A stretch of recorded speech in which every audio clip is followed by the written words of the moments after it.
प्रणाम दोस्तों। आज आपके बीच 2-3 दिन बाद आया हूँ। तब तक आप लोग जो देख रहे थे वो मेरे या तो कुछ और वीडियोस थे या फिर कल रवीना ने जो भेजा था उसका वीडियो आपने देखा था। तो फिलहाल आज कुछ प्रश्नों पे बात करेंगे और विश्व में जो इस समय युद्ध चल रहा है यूक्रेन का उस पर भी बात करेंगे। लेकिन उससे पहले थोड़ी सी बात करेंगे जो रवीना को कार्य सौंपा है उससे संबंधित। अ, रवीना को जो कार्य सौंपा है उसके पीछे एक दृष्टि है।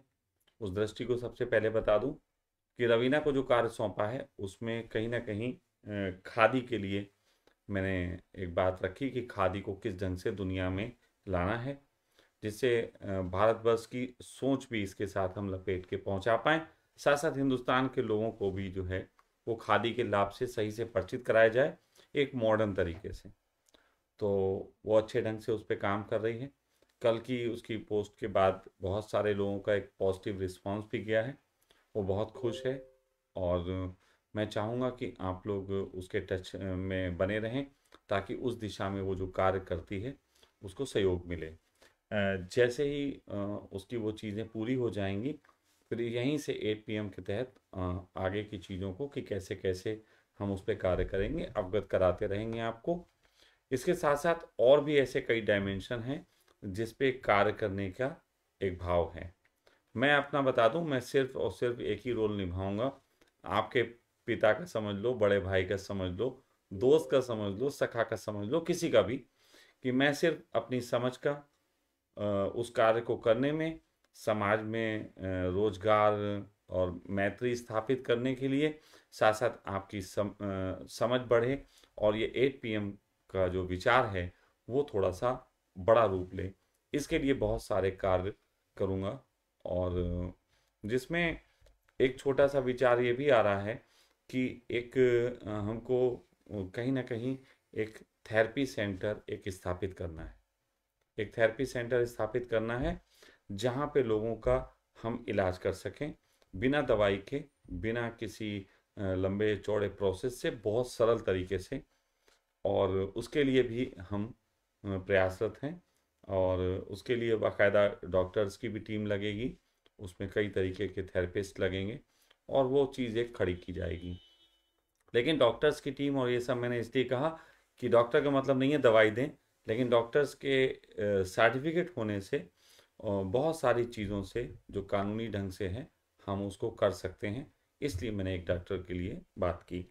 तो ऐसे एक दो डॉक्टर मेरी निगाह में भी हैं और साथ साथ और भी लोगों की तलाश जारी है। उसके अलावा उसके लिए उपयुक्त स्थान की अगर किसी के पास हो और कोई डोनेट करना चाहता हो ऐसे स्थान को तो वो संपर्क कर सकता है उसको। वहाँ पे फिर कुछ लोगों ने आइडिया भेजे हैं हमारे पास, कल भी आए थे इस चीज़ के लिए कि कुछ लोग हैं जो सस्ती हट्स बना लेते हैं बहुत अच्छी ऑर्गेनिक ढंग की और बहुत बढ़िया।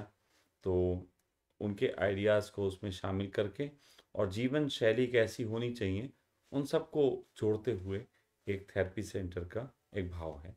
वो थेरेपी सेंटर में एक खूबी ये भी होगी कि सखा परिवार वहाँ पे बड़े रूप में देखने को मिलेगा। जैसे अभी यहाँ 10-12 लोग सखा परिवार में हैं, हम इसी चीज़ को फिर 100-200-500 लोगों का सखा परिवार भी हो सकता है और 500 लोगों के बीच में 100 लोगों का इलाज भी हो सकता है। मैं आपको इतना बता दूं कि हमारी एक ट्रिक होती है जिसके तहत लोगों को ध्यान और उनके स्वास्थ्य के प्रति हम काम करते हैं। वो ट्रिक बहुत साइलेंट ट्रिक है, किसी को पता भी नहीं लगता।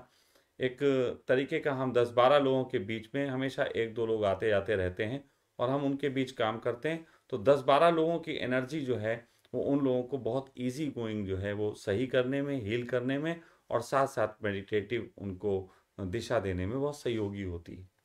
तो मैं उस सेंटर के लिए कम से कम 500 लोगों की उम्मीद करता हूँ कि सखा परिवार बढ़ के 500 लोगों का होगा जिसमें लड़के लड़कियां बूढ़े जवान हर तरीके के लोगों की रिक्वायरमेंट रहेगी। लेकिन उनको एक जीवन शैली सिखाने का काम किया जाएगा और उसी के बीच थेरेपी सेंटर चलेगा। तो 500 लोगों के बीच 100 लोग बहुत ईजिली हम ठीक करके घर भेज सकते हैं। हर हफ्ते 100-200-500 लोग घर जा सकते हैं ठीक होके किसी भी प्रकार की बीमारी से सही होके। साथ साथ वो लोग और मैसेज को लेके भी आगे बढ़ेंगे, जो ठीक होके जाएंगे वो निश्चित ही संसार में जाके जो उन्होंने वहाँ देखा है, जो सखा परिवार की वहाँ शैली देखी है, उसको आगे बढ़ाने में मदद होगी। तो इस तरीके का विचार है। अब बात आती है यूक्रेन के ऊपर, थोड़ी सी कर लेते हैं कि यूक्रेन में जो चल रहा है।